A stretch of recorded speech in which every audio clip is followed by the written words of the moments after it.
actually faced a number of challenges in order to get it to the point where it would be screened. The director, Ravi Kumar, is a famous Bollywood actor and director. He was inspired to make the film after, in the year 2004, he read a book by Sanjoy Hazarika entitled Bhopal, Lessons of a Tragedy. But what fascinated him is that he discovered at the time that hardly any of the younger generation knew about the Bhopal disaster. And so he decided that this was a film that had to be made. And he set about working up a script with David Brooks Miller, I'm sorry. And they finally completed that at the end of roughly 2008, 2009. In the process of writing the script, Kumar busied himself researching the technical and medical facts for the film, analyzing the documents of the court proceedings, the forensic evidence, and in particular, he interviewed some of the survivors of the tragedy, as well as the staff members of Union Carbide plant. And this work led him to change his focus for the film. He initially wanted to make a thriller, but he decided after doing the investigatory background, he would turn it into a docudrama, which was the nature of the film by the time it was produced in 2010. Unfortunately, at that point, he ran into problems in getting the film released. He wanted to do it in 2010, but his efforts were plagued by controversy as both the Dow Chemical Company, which acquired what had been Union Carbide in 2001, blocked efforts to screen the film, and also local activists in Bhopal who were seeking compensation for the victims, and they continue to be very busy with that endeavor. They also had real concerns about the message of the film. And then once the film was done, a project that Kumar called a life-changing experience for him, he then ran into problems finding a distributor. And as even Martin Sheen, who would be important eventually in getting the film released, commented, getting a distributor to finance a massive release of a film in which thousands of people die in some of the most horrible ways would prove to be a difficult endeavor. But we'll see, Sheen was very important in pressing everything on. But as luck would have it, in 2014, Kumar managed to screen Bhopal, A Prayer for Rain at Cannes, and then at the Pan Asia Film Festival in London, and then at the Tokyo International Film Festival. And the film attracted an audience and attracted the buzz that comes with it. And then Kumar decided to show the film on roughly the 30th anniversary of the Bhopal chemical disaster. So it was premiered in Bhopal, and fortunately for him, Shivraj Singh Chauhan, the chief minister of Madhya Pradesh, attended, and he decided that the government would not levy any tax on the film's earnings, which was a relief to Kumar because the film did not make a lot of money in the beginning. And then following a successful private screening for a youth assembly at the United Nations, Revolver Entertainment acquired the distribution rights for the North American region. And that's really how I came to see the film. I bought the DVD, which Revolver produced. But as we found out when we tried to find a way to screen the film before tonight's Zoom discussion, we cannot track down the current distribution rights. So I suspect they are somewhere in India. So about the film, in looking at it, I see really a couple of strengths that stand out. One is the settings for the film. Much of the film was shot in Hyderabad's Charminan area, as well as in Mumbai and at the Union Carbide factory in Bhopal. And then the second real strength and this I think really helped carry the film, was Kumar's ability to cast prominent people in the roles, many of whom were attracted to the script and decided to join the endeavor. So that, of course, includes Martin Sheen, who plays the Union Carbide CEO, Warren Anderson, Cal Penn, who is the local muckraking journalist, Motwani, who raises the alarms about the gas leaks and the lack of safety features at the Union Carbide plant in Bhopal following the death of a worker there. Although, as I think will come out in our discussion, this is a case where, as the introduction to the film points out, some dramatic poetic license has been taken in order to enhance the impact of these events. And then there is the character Dilip, who's actually a key figure in the film, who is the person played by Rajiv Yadav, who is given the job at Union Carbide following the death of the worker. And he's important because he really epitomizes the locals in Bhopal who are living in poverty and see employment with Union Carbide as a step up, a chance to improve their fortunes, only to realize that they are the victims of Union Carbide's focus on cutting costs and cutting safety precautions, which is a message that comes out clearly in the film. Martin Sheen, as I said before, was really important even in the making of the film and also in the manner in which the events are presented. Because in many respects, he plays against type as Warren Anderson, as the CEO who visits Bhopal, the plant, to inspect its functionality, to cajole the local employees to produce more because the company was losing money, and who uses what one reviewer calls a slick charm and cultural arrogance to raise production, but ultimately pushes cost and safety cutting measures that result in the explosion and the gas leaks, which would kill thousands of people. And then, of course, in the film, he's depicted, and I think again, later when one of our discussants, Dr. Vujnovic, talks about this, we'll see Warren Anderson would evolve somewhat in his response to the tragedy. But at the time, and as the film points out, he blames the whole disaster on the incompetence of the local Union Carbide staff and on the workers in Bhopal. So interestingly, when the film was being made shortly before it was screened, there were many local activists in Bhopal who were very critical of Kumar for his casting choices, and most of all for choosing Martin Sheen, because they feared that the film would whitewash the Dow Chemical Company.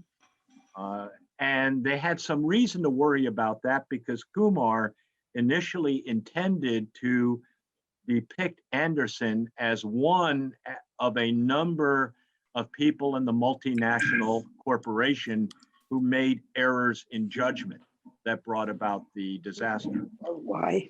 But it doesn't work when I pushed it on again. Okay, but as it turned out, when Martin Sheen heard of this controversy, he insisted, one, it was important to do this film, whatever the obstacles to release it. And secondly, he insisted that Anderson's personal responsibility be a major message in the film. So we'll talk about the film, we'll talk about the events that led to the film, we'll talk about what exactly happened, and I will introduce our two lead discussants following a brief presentation of the trailer for the film to refresh your memory if you've not seen the film or to give you some sense of what transpired. So Stacy, if you would play the trailer for us, please. Sure. Hi, everyone. Just a few things before I play the trailer. First of all, this will be recorded. So after the presentations, if you have questions and you unmute yourself or your camera is on, you will be included in the recording. So I just want to let you know that. If you're not comfortable with that, you can use the chat function to ask a question and we will monitor that and we will read it out for you. If we could stay on mute during the panelist presentation, just, you know, to keep things quiet. I know I have 3 kids in the background, so if everyone could stay on mute, and then when they're finished, you can unmute yourself to ask a question, okay? And without further ado, here is the trailer.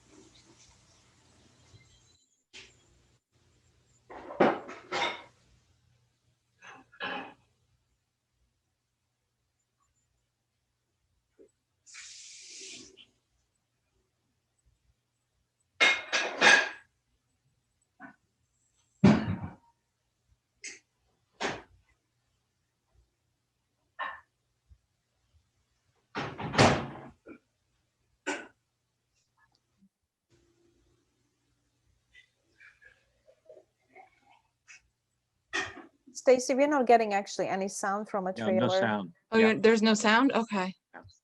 Huh.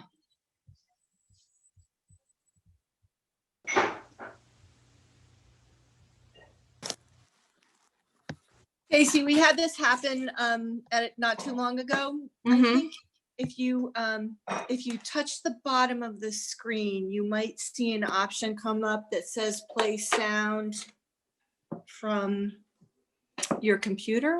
Give that a try. Like computer audio. Yeah. Computer audio. Yeah, Yeah. thank you. Okay. Let's try that again. We'll try that. Yeah.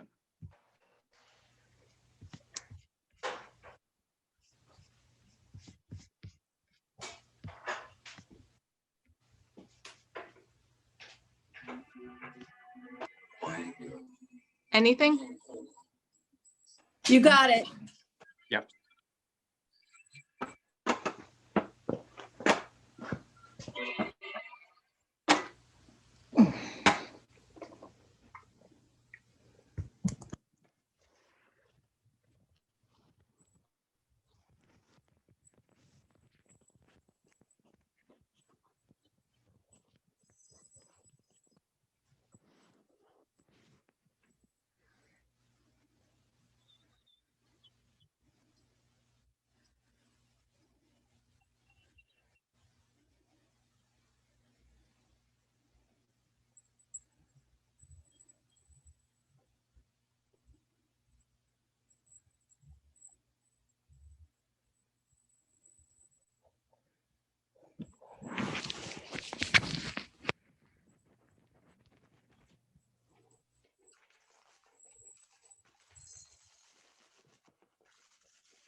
You're in. I'm gonna be in.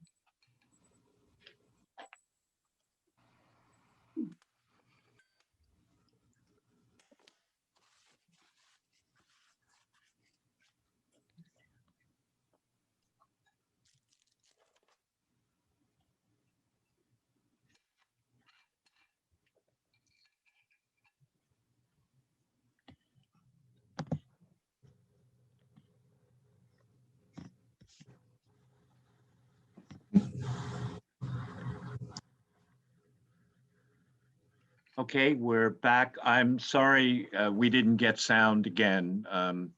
This is something I've had some troubles even in some classes with.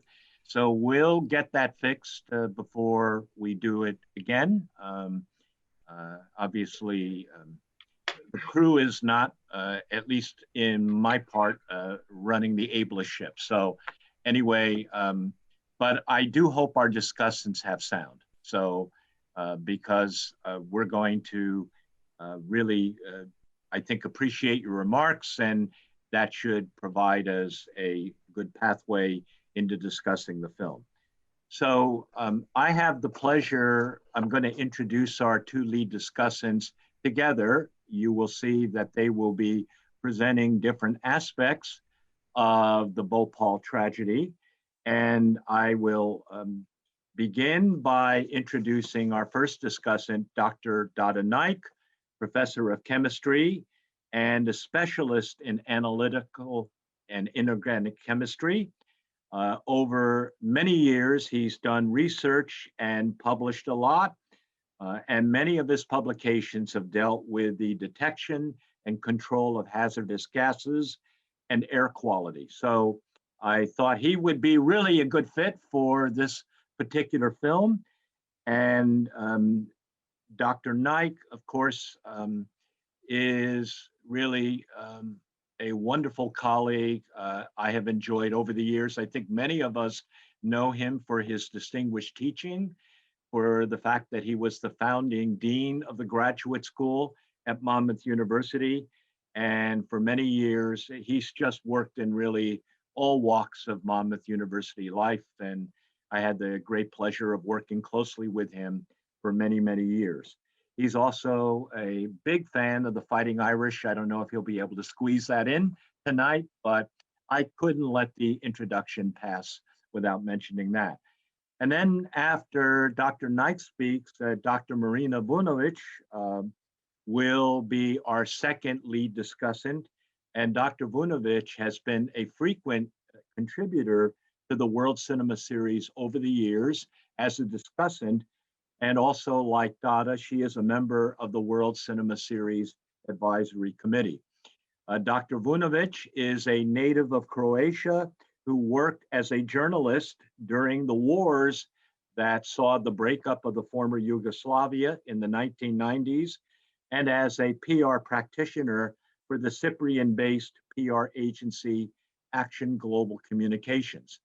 And she also worked at the University of Zagreb, and then in 2003 decided to come to the United States and pursue graduate study in communication, ending up with her PhD in communication from the University of Iowa. Dr. Vujnovic is a well-known, renowned professor and scholar in the area of global communications and culture, in participatory journalism, and in the importance of women and youth movements in effecting political and social change. So she's the author and editor of 3 books. She also, as many of us know and appreciate, is the chair of Monmouth University's Faculty Council in her second year in that post, and really someone who I consider a highly esteemed faculty colleague and leader. And luckily for us, Dr. Vujnovic has some experience looking at the corporate case of Bhopal because she teaches a course in global communications, and she's used this as a case study. So we're going to begin hearing a little bit more about the chemistry of what happened and why it happened from Dr. Naik, and then we're going to hear about Union Carbide's response in a global as well as a local and corporate context. So Dr. Naik, if you would get us started. Will do. The first thing I wanted to say is the title of the movie, if you know, is Bhopal - Prayer for Rain. And you wonder, where did that come from? What is the role of rain here? Is it to take away the toxicity, wash off the gases that came out? No, that prayer was meant for the farmers who were praying for rain because there was a tremendous drought. And strangely enough, Union Carbide was praying for rain as well, because it is the drought that brought down the demand for their pesticide. So the Bhopal plant was making pesticide. And when it started, that was a great need in India to modernize their farming with fertilizers. And fertilizer that was popular at the time that Union Carbide started making, and I guess late 70s, was carbaryl, or the common name was Savine. So let me start with the slides. This will be kind of a dry chemistry lesson, so you have to bear with me and then wait for Marina to bring some flavor to it, okay? But I'm going to give you some what happened, toxicity, what kind of neglect that was going on, and maybe a little bit of timeline, even though I don't want to spend too much time exactly pinning the dates. The movie didn't do it. Movie just kind of compressed things together to make the point that there was tremendous neglect of safety issues that caused the eventual problem, the disaster. Okay, so I'm going to share my slides with you on share screen. Bear with me. See if I can, where is it? Is it still here? Yeah. It's here. I hope, okay, and I'm going to share. Okay, can Tom, can you just indicate with your thumb? Yes, good, okay. So what you're saying is this plant was making carbaryl pesticide, which is named Savine. I mean, I have bought a long time ago for my first house that was available here, but they made it there for Indian farmers. But to make that, you need to have what is the first item here, first compound here called 1-naphthol that they bought from outsourced, okay, brought in. But they made MIC, methyl isocyanate, they made it at that plant because you can combine the two and with a catalyst and make the product, which is your pesticide that they sold. Now, MIC, how was it made? The methyl isocyanate was made using methylamine and another compound that contains 2 chlorine, a carbon, and oxygen called phosgene. You might have heard even in the movie that phosgene leaked. It is a drop of phosgene that got on somebody's hand, one of the workers' hand, not MIC, because MIC at room temperature is essentially a gas.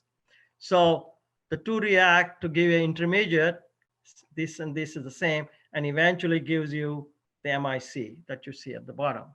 So MIC, to make the MIC, you need phosgene, you need methylamine. Both are very toxic on their own right. And of course, MIC is also very toxic. So reactants are toxic, the products are toxic. So bear that in mind. And I'll tell you now what kind of toxicity the MIC, the methyl isocyanate, contains. Just pay attention though that the boiling point of MIC is near room temperature, body temperature.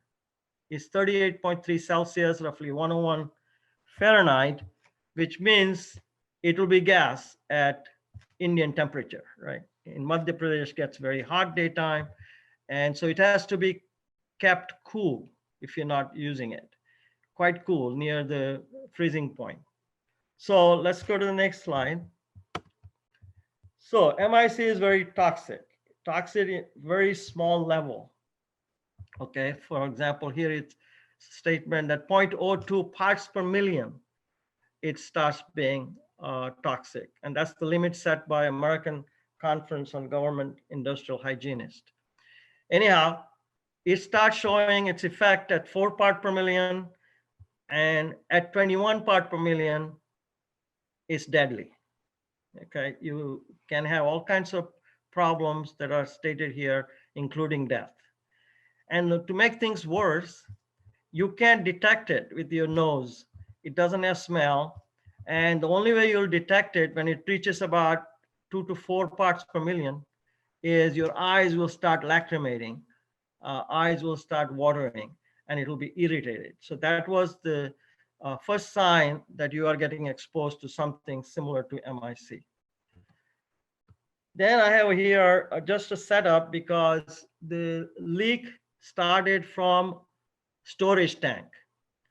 And the storage, there were 3 storage tanks used for storing methyl isocyanate, I'll call it MIC, because as soon as you made it, you need to store it if it is not used right away. They made sure when the demand was high, the MIC was made and immediately used. So it was stored in transient fashion. And there are 3 tanks here. Each tank is 60 tons capacity, huge. Each tank is 60 ton capacity, meant to be filled only half, only 30 tons because of its volatility. And you didn't want anything happen so that if there is a problem, it won't be a huge problem. Well, it did happen to be huge. You'll see why. So it's supposed to contain only half maximum, and the rest should be nitrogen because it's inert, no moisture, no oxygen to react, and it stays put. Plus, you see these dashed lines around each tank, that was refrigeration. You have to keep it between 0 and 4 degrees Celsius, just slightly cooler than refrigerator temperature. So why? Because of course the MICs will evaporate from vapors, which will increase the pressure and cause a lot of danger of explosion. So this was a setup. And there are things here, if you notice, I'll point out my cursor. You see all the tanks are connected to a safety valve, which depending on the pressure, will release it to a scrubber. And if it's too much pressure, it will go to the flare stack. So flare stack burns it up there. Scrubber simply it takes away, absorbs the MIC. So what comes out is not as highly concentrated. So there was a scrubber, there's a flare stack for things that may leak out of the tank. And so there was mechanism where if the pressure goes high enough, it will release a puff. So the pressure comes down again. That puff is either scrubbed or burned.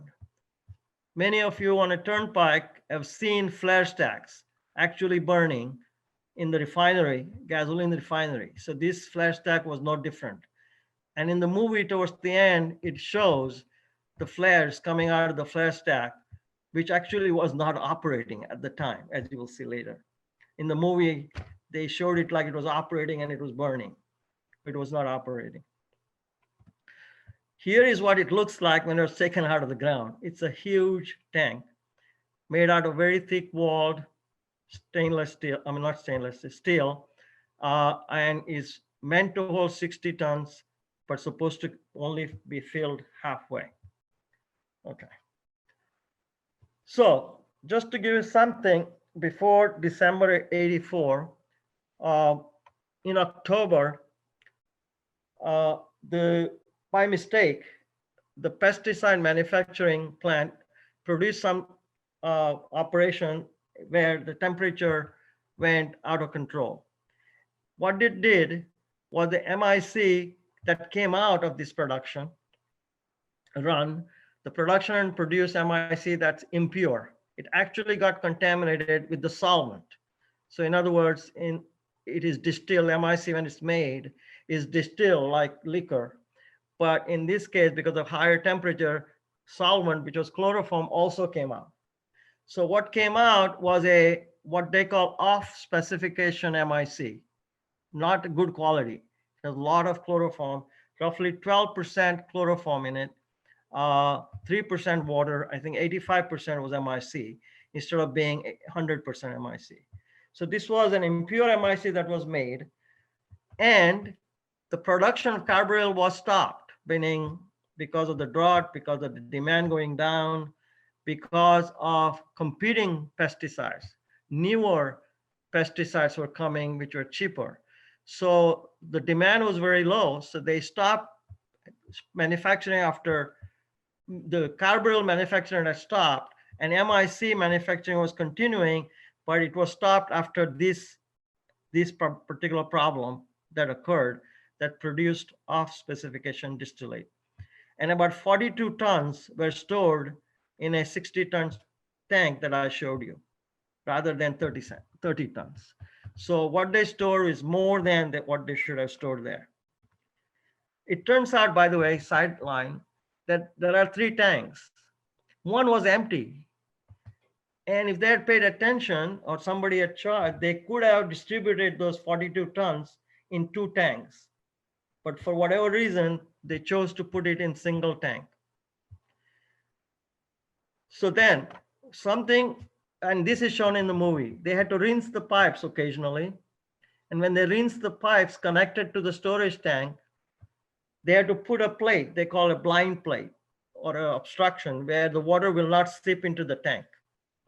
Well, when they did this rinsing, and that is shown in the movie, that was not properly done or not done. So the water leaked into the tank, and that's where everything starts going wrong, because the water reacts with MIC exothermically, produces tremendous heat when the water and MIC come together, and it generates hydrogen chloride, which is nothing but hydrochloric acid when it dissolves in water. And that hydrochloric acid corroded the inside of the tank, which was steel. So it produced a lot of iron, dissolved out iron. So notice what will happen now. That dissolved iron acts like a catalyst and created another reaction of MIC, where the 3 molecules of MIC come together and tremendous amount of heat comes out. The product of what we call trimerization is called trimethyl isocyanurate. It's a solid. So that's not what came out in the atmosphere. This did not come out of the atmosphere, but it produced huge amount of energy as heat, which just increased the pressure and increased the temperature, reaching 250 Celsius, 482 Fahrenheit, and 50 pounds per square inch pressure, which should be normally only 2 pounds per square inch. So the tank was under tremendous pressure and gave in. As you can see in the movie, I think some bolts coming off and the tank rupturing, parts of the tank rupturing. So high temperature and pressure, the safety valve that was there did actuate, but guess what? The scrubber was out of commission and flare tower was out of commission. They were both taken offline because of repair they were going to do, but never got around it. So things that were already there, small amount of safety that was there was not operational. So the MIC gas with other gases that were produced in the tank with all chloroform and hydrochloric acid and iron, all of them leaked out. Slowly, of course, building up, and then finally got out, first in the plant that is shown, and late after some time when it built up into the atmosphere outside. Now remember, the MIC gas in gas form with all its toxic, all of them formed a cloud that's heavier than air. So it hung very close to the ground. When it came out, it sunk near the ground where we breathe, and so affected all the people. And as Marina was saying to me, if they just knew, if the people just knew, all they had to do is run to the hills, many would have been saved. But one of the things that comes out of this is there was no education of the public. The public was not educated on, in case something like this happens, which is a potential, what to do, how can they save themselves. That was not done. And education of the employees was not done. Training was not done. Drills were not done. Okay, maybe they did it early, but definitely not after their income went down. They might have cut the training and drills that cost money. This just is telling you, this slide, that the MIC contains that mixture that came out and the people breathe from it is chloroform, dichloromethane, hydrogen chloride, methylamine, dimethylamine, trimethylamine, and carbon dioxide. If you look at each one of them, excuse me, They're all extremely toxic, carbon dioxide included, because you can't survive in carbon dioxide. So this is what came out. This is what people inhaled. And people at that time thought that maybe they inhaled hydrogen cyanide, especially the medical personnel. Later, of course, the experiment showed that there was no possibility that hydrogen cyanide gas was present in any high amount. So that was not part of the reaction. It didn't get produced, but it got treated as such. And that's a story I'll tell you in a second. So again, I'm repeating here that the gas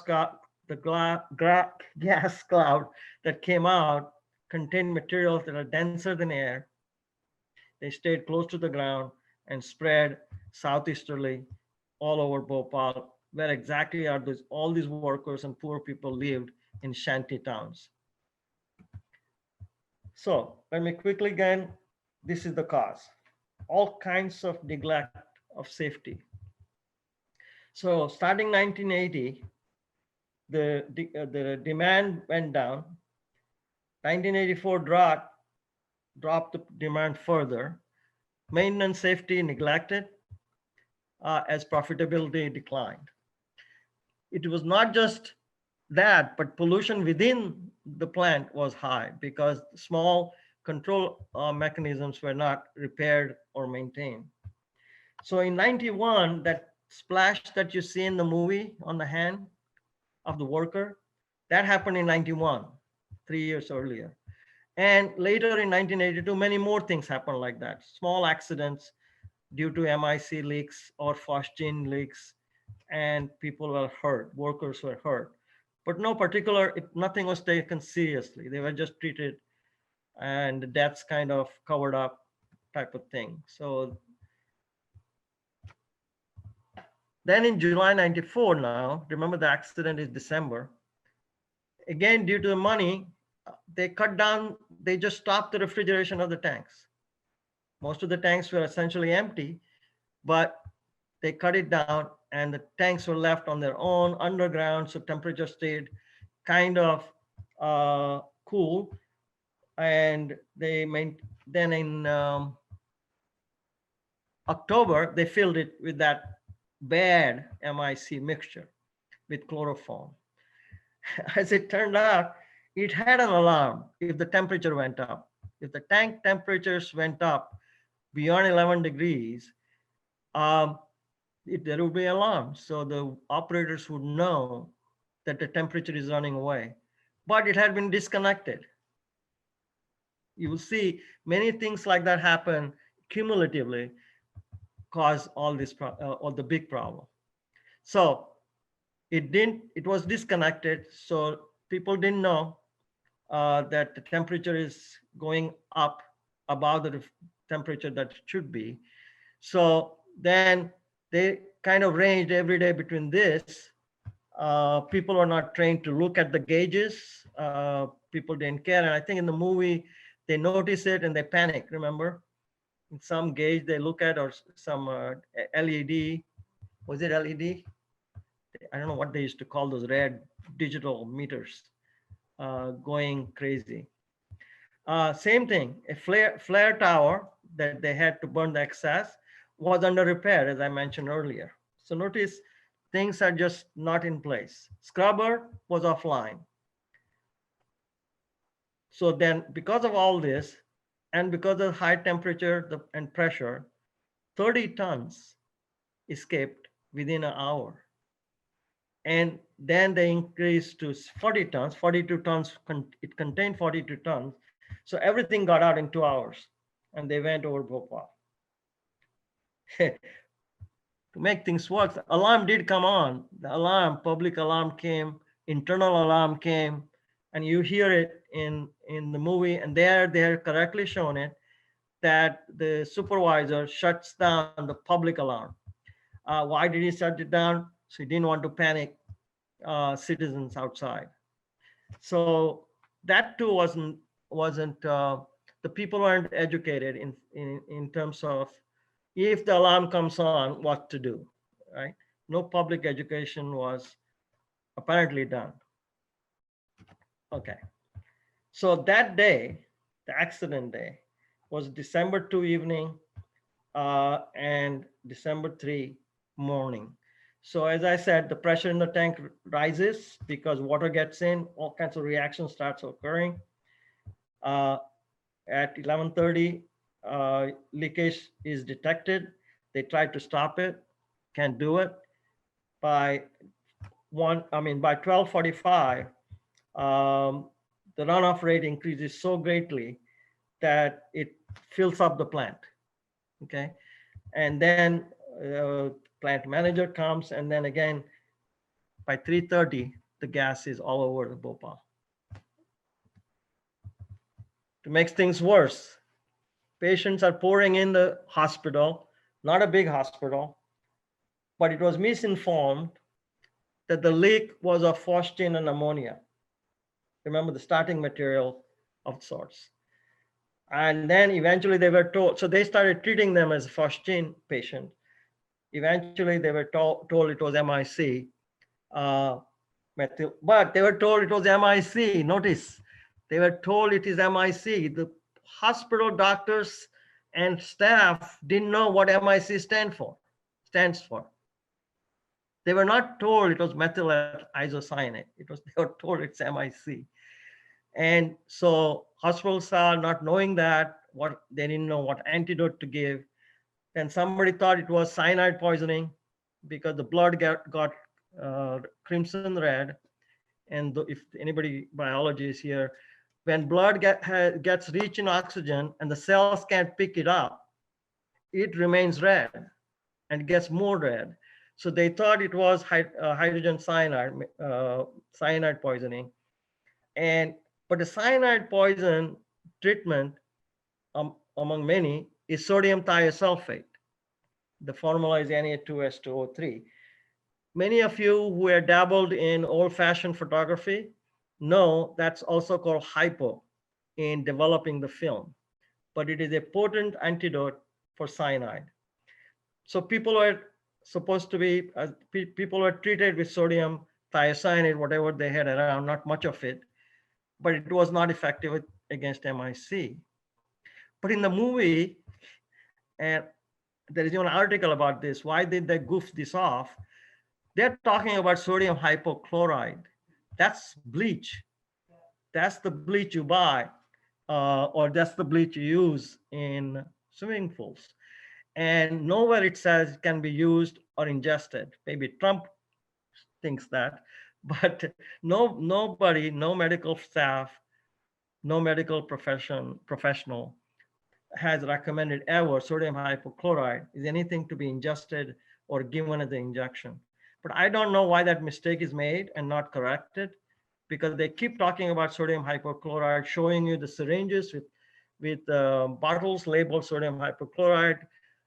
They talk about running out of sodium hypochlorite, but they talk about nothing but sodium hypochlorite instead of sodium thiosulfate. Two different things. Okay. I think Tom went over the death toll.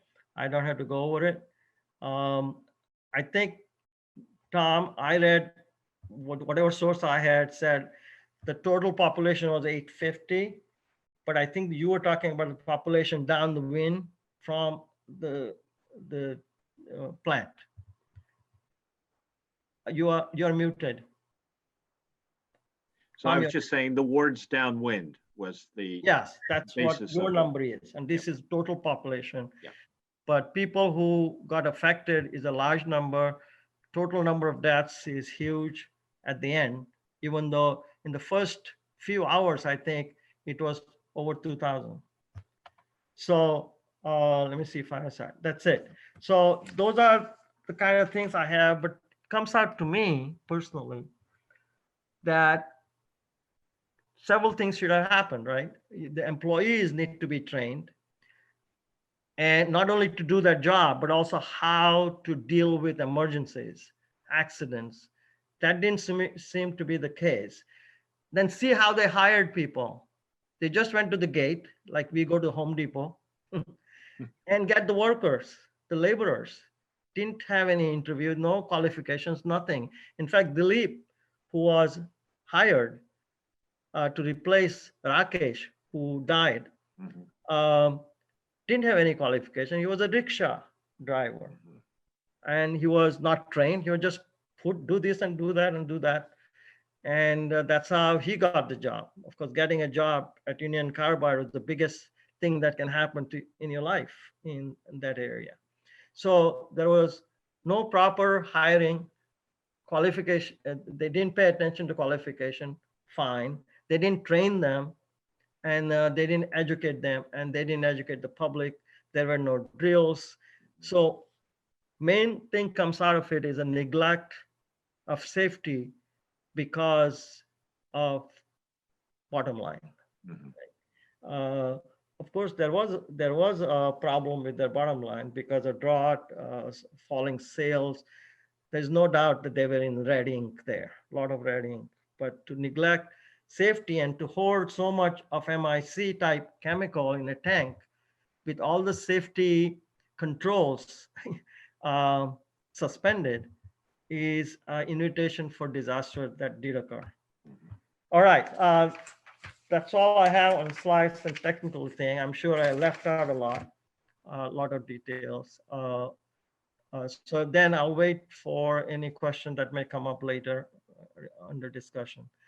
Tom, I was going to say, I think you've set it up nicely for Dr. Vujnovic, but since you've given us a lesson in chemistry and we don't want to forget all the formulas, if there's anybody who wants to ask a chemistry related question or pose some of the implications, we can do that very quickly now. Okay. Or we can come back to it after Dr. Vujnovic has spoken. So I'm kind of curious to see how many takers you have.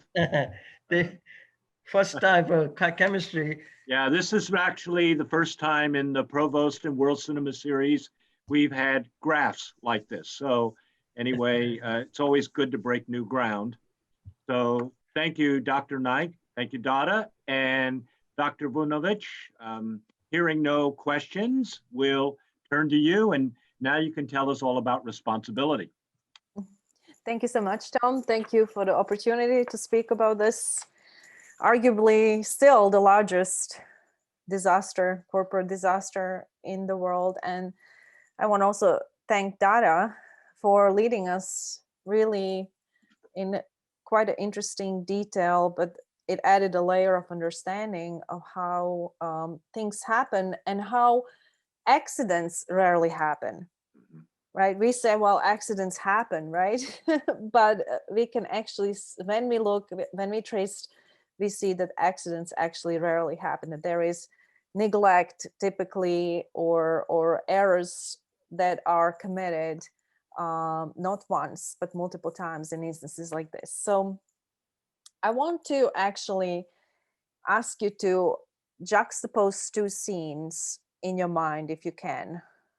I'm going to share with you from a report, from the New York Times report on December 13, 1984, titled Crisis Management at Carbide, that obviously talks about the crisis management that Carbide undertook shortly after the disaster happened, with an image of red skies over Bhopal leading days after the accident due to cremation of massive numbers of bodies day and night. So the speech that Mr. Browning, a 62-year-old lawyer and environmental engineer who acted as a spokesperson for the company in the early days after this disaster, is giving to hundreds of journalists who were actually not allowed to go to the headquarters. They were closed, but they opened up a press conference center in Hilton Hotel, which was just close by to the West Virginia Corporation exactly in Danbury, West Virginia. And a journalist called Rick Kilmer, who was a reporter for a local radio from Brookville, Connecticut, traveled to Danbury. And the report says, had thrust a microphone embezzled with the message, the local sports leader, at the Carbide spokesman. and said the following: "I think you've said the company was not liable to Bhopal victims," Mr. Kilmer said. "I didn't say that," Mr. Browning replied. "Does that mean you're liable?" Mr. Kilmer asked. "I didn't say that either," Mr. Browning responded. "Then what did you say?" the reporter asked. "Ask me another question," the Carbide spokesman said. "Under the circumstances, would you not be liable?" the radio reporter asked, his voice rising in frustration, to which Mr. Browning calmly declined to respond. And that really tells you that the paucity of information, the attitude towards this disaster, and really lack of response, proper response, is a book example of how not to do crisis management. It's delay, deny, deflect, really what happened. Even though the company immediately asked 50 of its own employees to act as spokespeople and do public relations reputation management. They also hired consultants from Burson Marsteller. I don't know if some of you know about this, New York-based public relations, really large company that did crisis management for a lot of corporations. And even so, the company has over again refused to give even elementary information to reporters. Reporters were very frustrated. The excuses were from, oh, there's only 2 phones down in India that we can communicate. The information is not coming from India. It's all to be blamed on an Indian subsidiary that actually has the, majority of ownership, or Indian local government that has majority of ownership. The story that they put out, they claimed that a disgruntled employee sabotaged the plant, but their own investigation, the consulting firm Arthur D. Little hired Union Carbide, they actually looked into this, and they could never prove the theory. Nobody could ever prove that, although they went with this. And like I said, the central piece of Union Carbide's defense was that, well, the ownership structure, it's the Union Carbide India Limited, it's the local government. They have over 50% stake in this. They said that they've really never controlled the daily operations, that this was really the local thing. But activists, NGOs, right away started to look into these claims in India. And years later, some of the reports, even from like 2014, they actually reported that in the legal documentation that was in the courts, everything could be traced back to West Virginia and to actually Warren Anderson, that he signed the paperwork knowingly that there will be safety issues to Dr. Naik's. But it was a cost-saving measure. They were, cutting corners everywhere. Hundreds of thousands of internal documents surfaced. They were also cutting on employees, number of employees. There was no training, as Dr. Naik was talking about.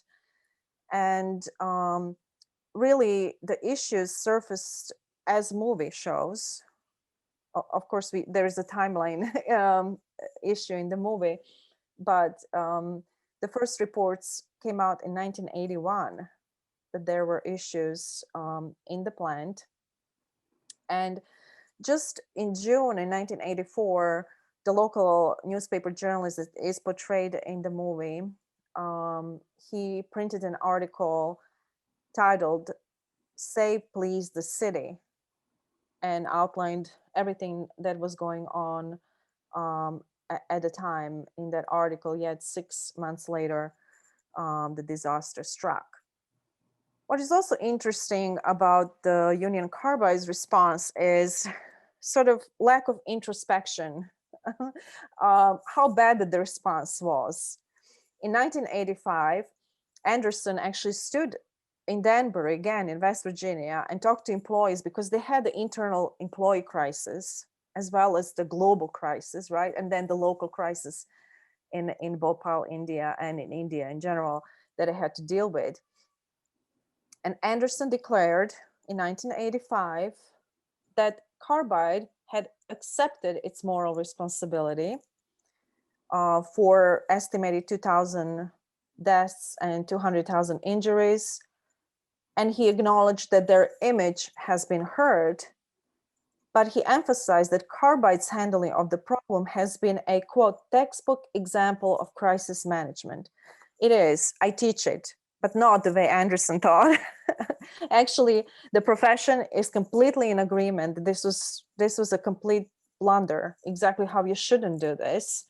And he claimed this 3 months after the disaster, at the time when company has not issued yet its own report of what happened, right? It's their own investigation.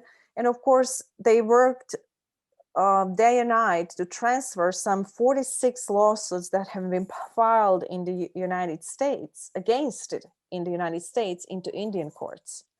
So that was their sort of effort, not really to investigate what happened, not really to be concerned about, you know, individual lives, but about their own image and, you know, the legal liability. So some of the principal lessons I want to touch upon that from Bhopal disaster. Really, to Dr. Datta Naik's point, the principal lesson from Bhopal disaster is a danger of cutting costs where industrial safety is concerned. I think that companies, chemical companies, have since recognized that issue. I mean, what was really stark, one information that I found in my research, a company cut training for MIC plant operators from the original 6 months to only 15 days. They shut down the MIC refrigeration plant to save $70 a day. I mean, this is what we are talking about. That's the cost of life, right? And also this story in my mind, as I was looking at this, it's about collusion between governments, local government, Indian government, US government, and corporate powers. And let me just give you an example. In 2015, a report surfaced that at the time, a prime minister, Rajiv Gandhi, a son of Indira Gandhi, who was, you know, assassinated shortly before he became prime minister. At the time of the disaster, he was a prime minister. And Anderson's, one of the sort of the PR things that they did is that Anderson traveled to Bhopal, right? But the homicide charges were raised against him. And Rajiv Gandhi, because he wanted to help his school friend whose son was jailed in the United States for 35 years for something that he's done, a criminal act. He wanted his friend's son out of the US jail, worked with the local government in Bhopal to safely transport Anderson to Delhi and from Delhi to US. And Anderson never returned back to India. There was extradition request in 2004, but the United States never honored that extradition. They provide cover during the Bush administration, during all of the administration leading up to Bush administration, but particularly during the extradition and again during Obama administration. So I think this is really important thing to note. I mean, I think the powerful sentence from the Guardian's report said that the Indian government and US government has played and continues to play huge role in obstructing justice for Bhopal victims in order to protect American corporate giants, Union Carbide, and now its new owner, Dow Chemicals. Recently, Dow Chemicals is Dow DuPont. And, you know, they do not take any legal liability for Union Carbide because settlement that was paid in 1980 of $470 million to Indian government. I'll talk a little bit more about that, how that happened. They said that that ended their legal liability for anything that happened during the Bhopal disaster.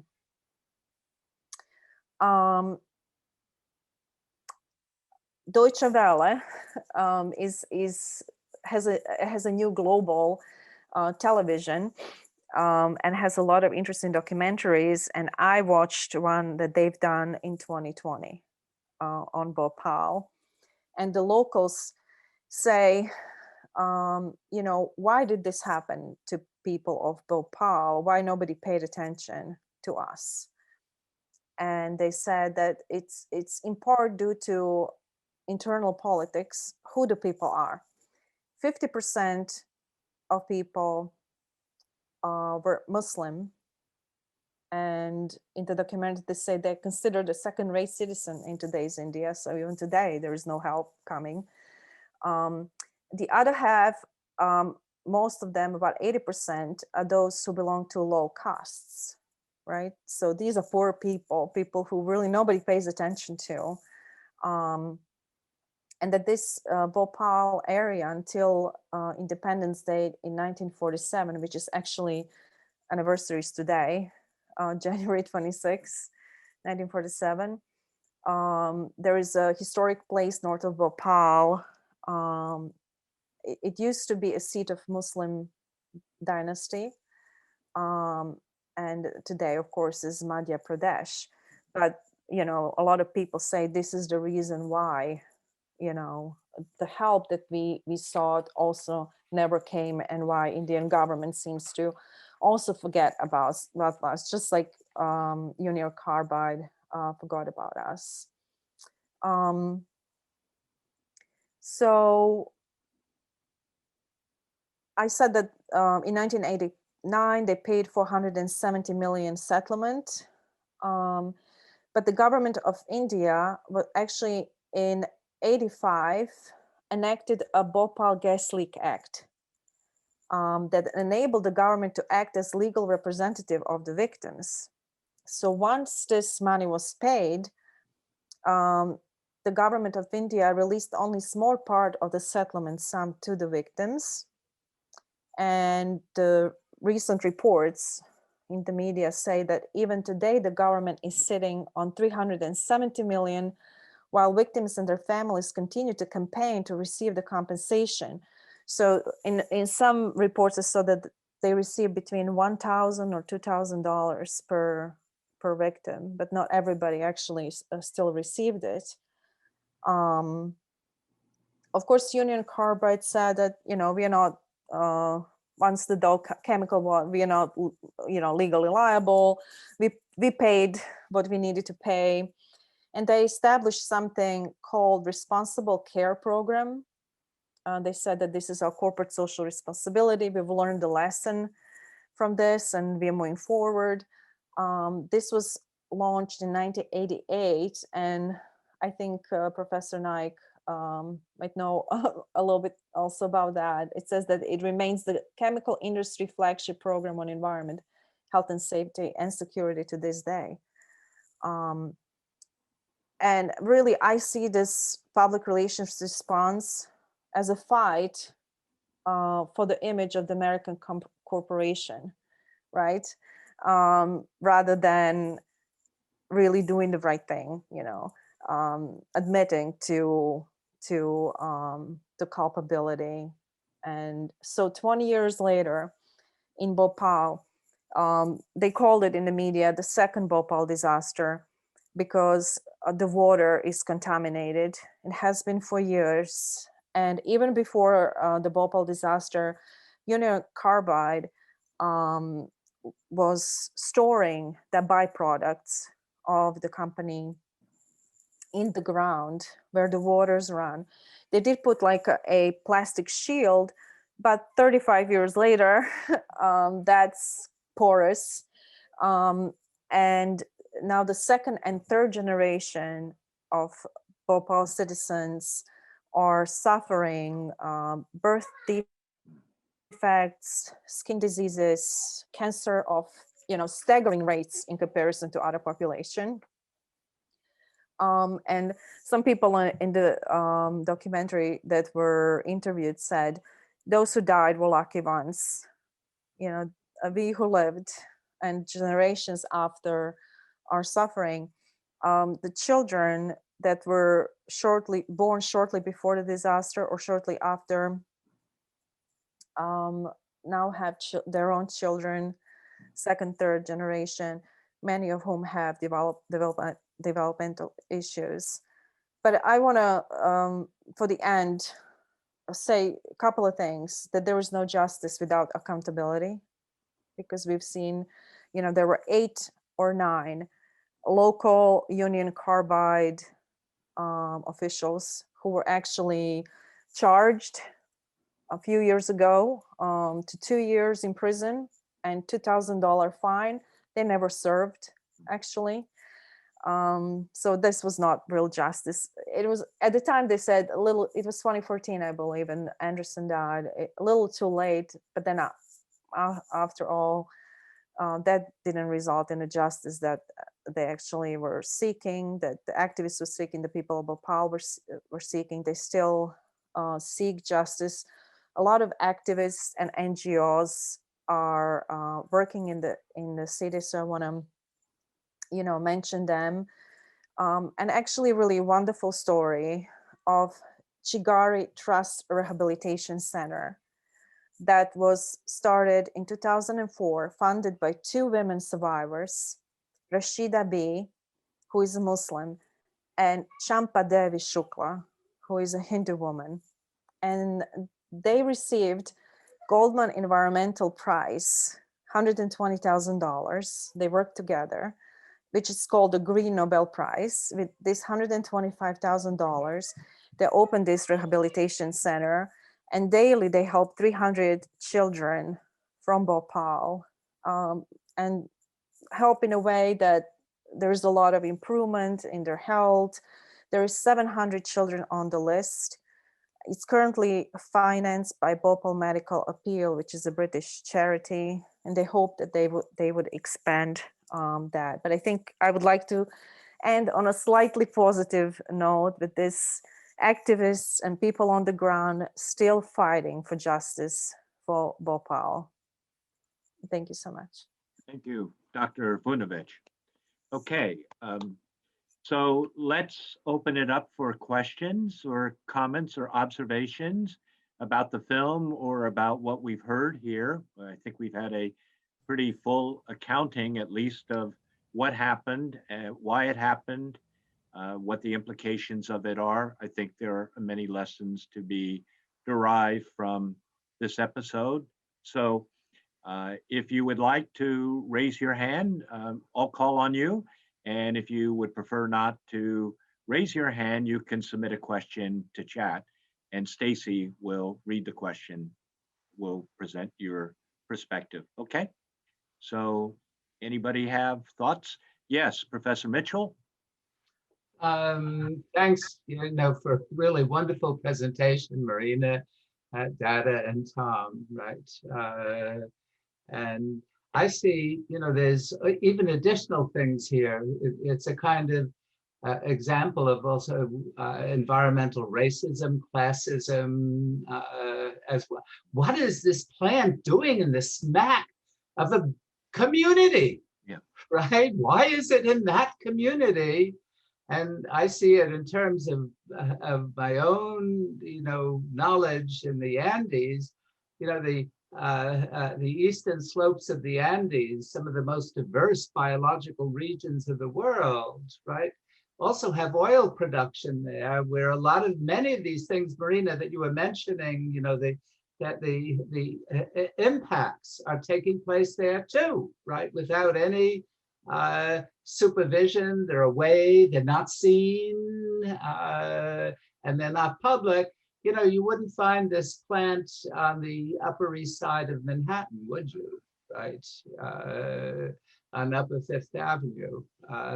So another thought I had, in a way, that it's also tied to the Green Revolution, kind of interestingly, indirectly, because the Green Revolution, which was significant in, increasing productivity, depended so much on pesticides, right? And it was an extraordinarily intensive form of production. It wasn't just the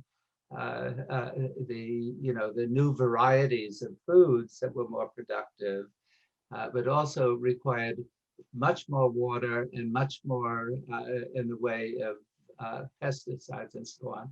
And I wonder if this plant was in any way related to that.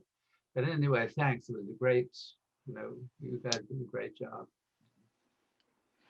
Okay, other comments, questions? One of the things I had been thinking about looking at Bhopal, Chernobyl happened 2 years later, and there were some common denominators in what happened at the Chernobyl plant and what happened in Bhopal. But in the case of Chernobyl, the big worry of the operators was how would the government respond? Because these things were just not supposed to happen in the Soviet Union, and all kinds of judgmental mistakes were made. There were those who were trying to really point out what was going on. They were silenced and so forth. And, my thinking was one of the reasons Bhopal was perhaps overshadowed was because Chernobyl had, in terms of the release of the radiation and the spread of that, over continents, that would have attracted the attention. But I think, Marina, you made some really good points about the local cultural and social issues that perhaps explain why Bhopal, not to mention what Union Carbide was trying to do to shut everything down and the help that it had from the local government and the operatives. So, but it's interesting. We've been down this road before, and we've had other later disasters, the Deepwater Horizon scandal and so forth. But the whole issue of not really setting up and educating the population when these companies are moved in as to what the implications are, both positive and negative, is really one of the tragedies. And Datta, you made that point very well as to locals not at all being educated and simply seeing Union Carbide's presence really as an economic miracle for the population, when in fact it turned out to be in many ways the utter disaster. Right. And I was thinking about that. I've been saying, John Christopher also posed the question as you were talking about any relationship between Chernobyl, differences or similarities. And of course there is, because elites are involved. Yep. And I would say that the story of Bhopal though is a story of sort of a dawning of the era of globalization, the power of multinational corporations, and the race to bottom line logic of how the multinationals operate. And also, I would say, how much blame do we put on Indian government, local government, regulations? Often we say, well, these countries should have better regulations because, in West Virginia, they didn't have huge tanks. They had small bottles in which they held the chemicals, right? Because there were regulations. But I toss that argument back at corporations and say, then where is your ethics? It's in the bottom line. You don't have any. Because it isn't about, what is allowable. It's about what you consider proper way of doing things, safe way of doing things, protecting people, protecting environment. Right, these are some of the questions we have to ask.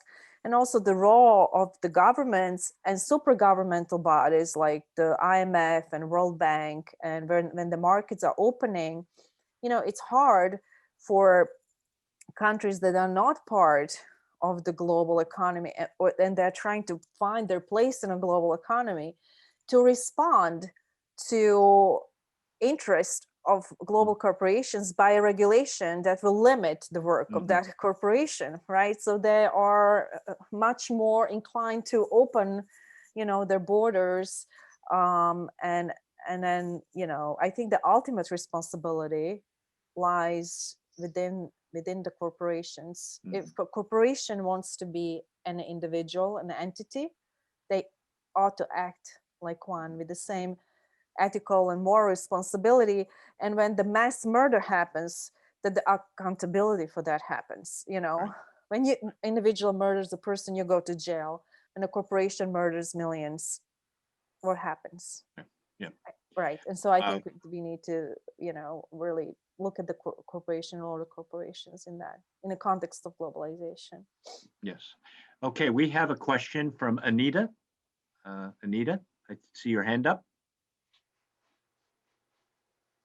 Or maybe the hand's up to wave goodbye. I don't know. Anita did make a comment earlier did, that okay. said that the plant was built on empty land and the Yes. shanty town came after. Mhm. That was her comment. Okay. And that's true. That's Yes. true. Yes. Okay. Good. Okay. Other questions, observations, thoughts about? Did most of you see the film, or are most of you simply jumping into the discussion?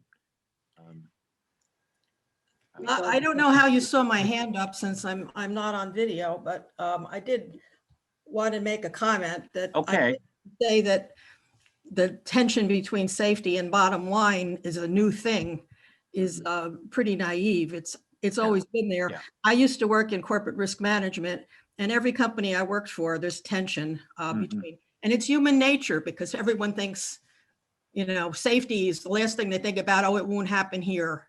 And corporations are run by human beings. And look what happened in Flint, Michigan. It's Right. it's everywhere. And Right. I don't think it's specifically about globalization. Right. Okay.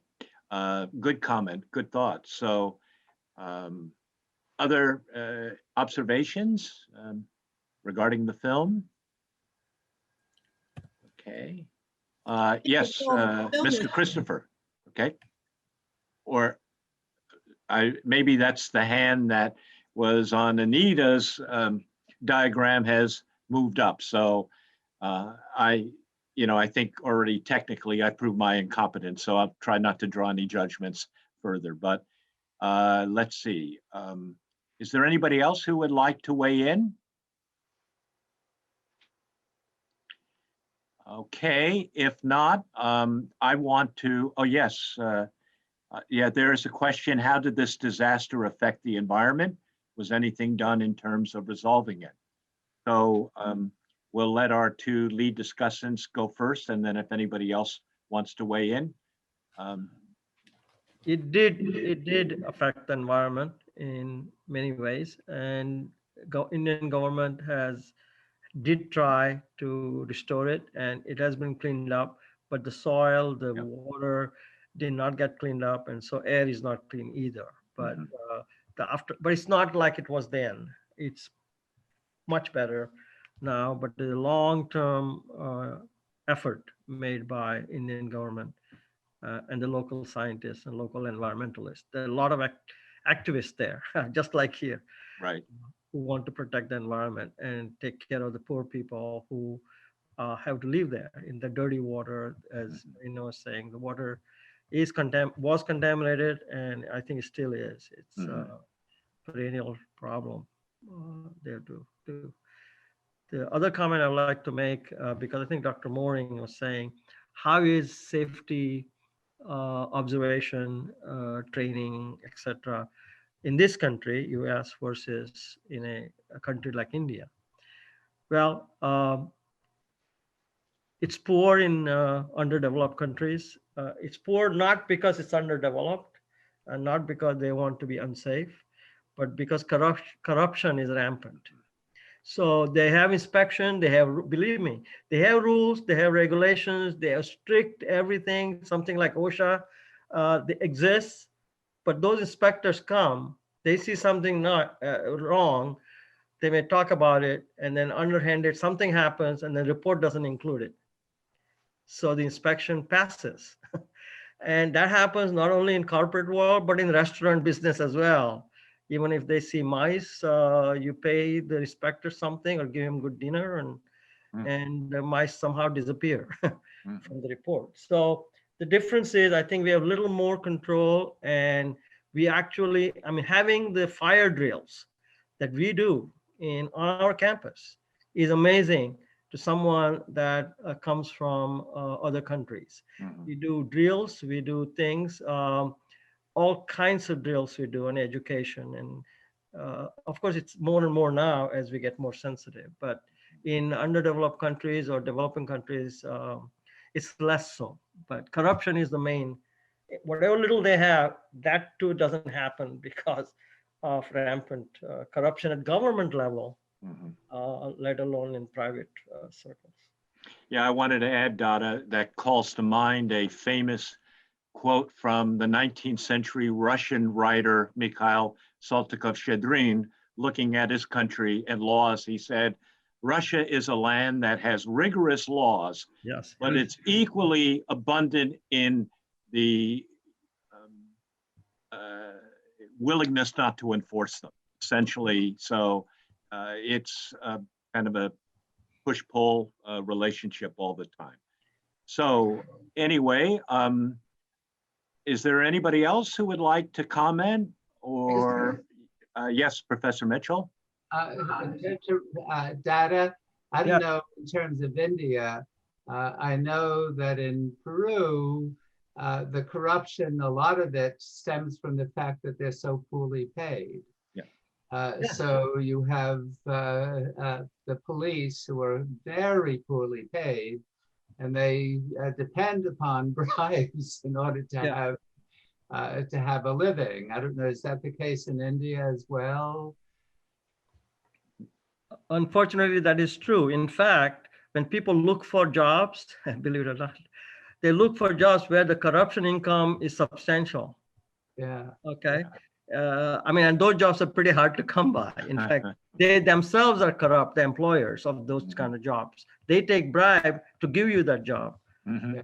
And So, in turn, you had to take bribe to cover up for that big expense you had while getting the job.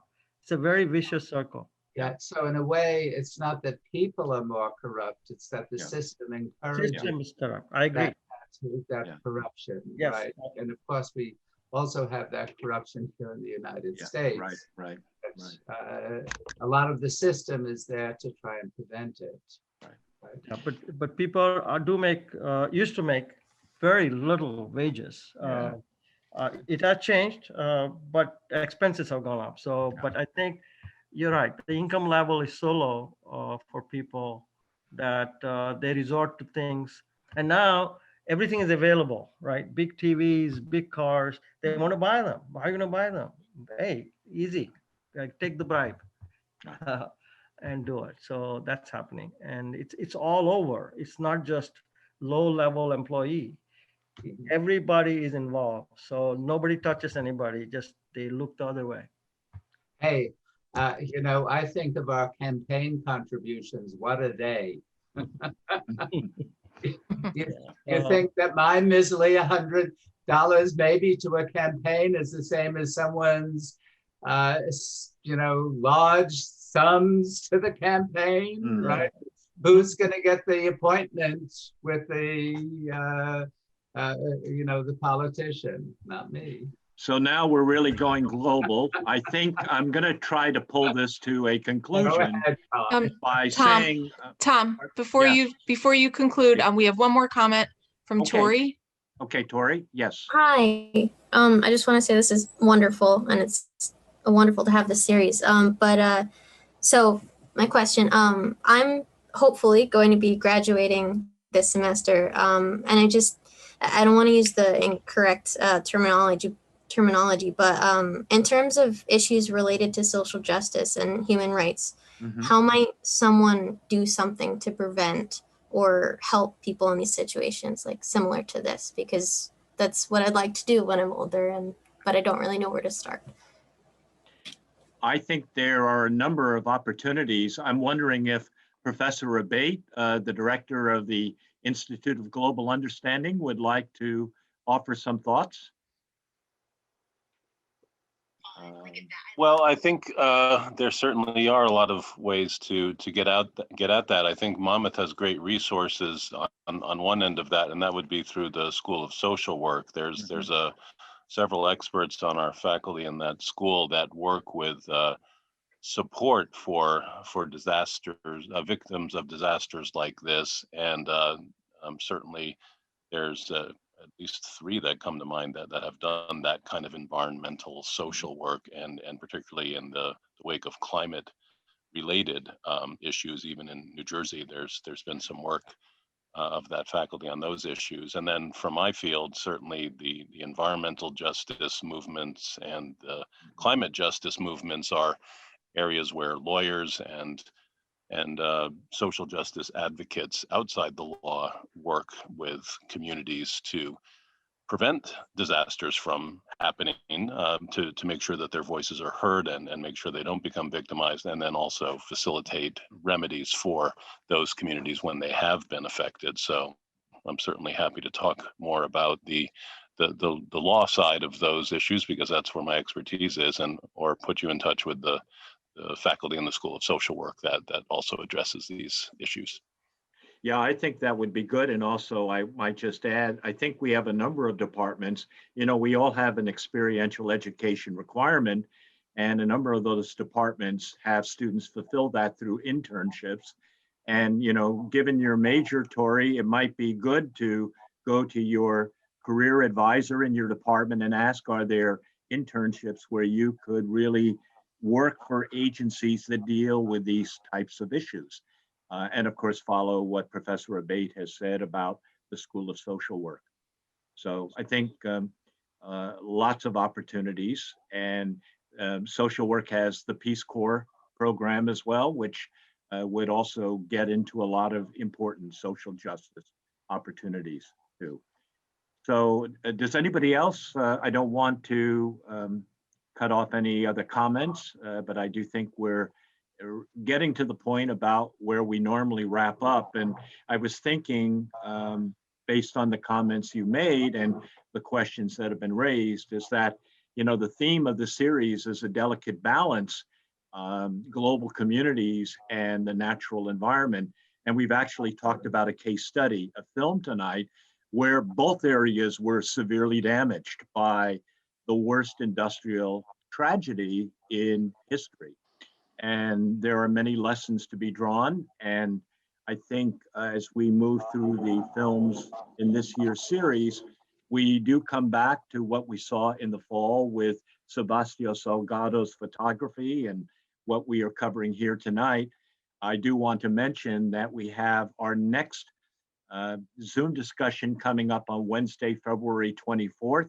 And that is going to be around the film The Odyssey, which is really about the life of Jacques-Yves Cousteau and how Cousteau went from really exploring the seas on behalf of corporations to becoming an environmental activist when he realized what were the factors in play. And we have really 2 excellent speakers who will be our lead discussants. Tony McDonald, the director of the Urban Coast Institute, and Professor Jason Adolph, who is an endowed associate professor of marine studies here at Monmouth, and they will lead us into the deep seas and the relationship between global communities and the balance of the natural environment.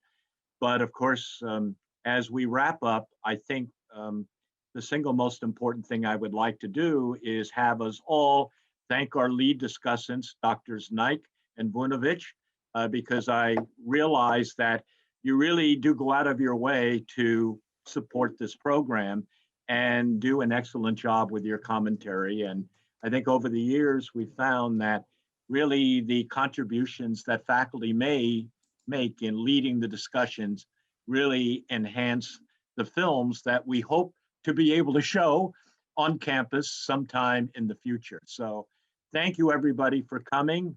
Thank you, Datta and Marina, for your contributions. And thank all of you for your questions and your interests. And good night, safe travels wherever you are. Hopefully most of you are at home, so you'll be traveling off to bed as your next destination. So thank you, everybody. Thank you, Tom. Okay, thank you. Okay, good night. Good night. Good night.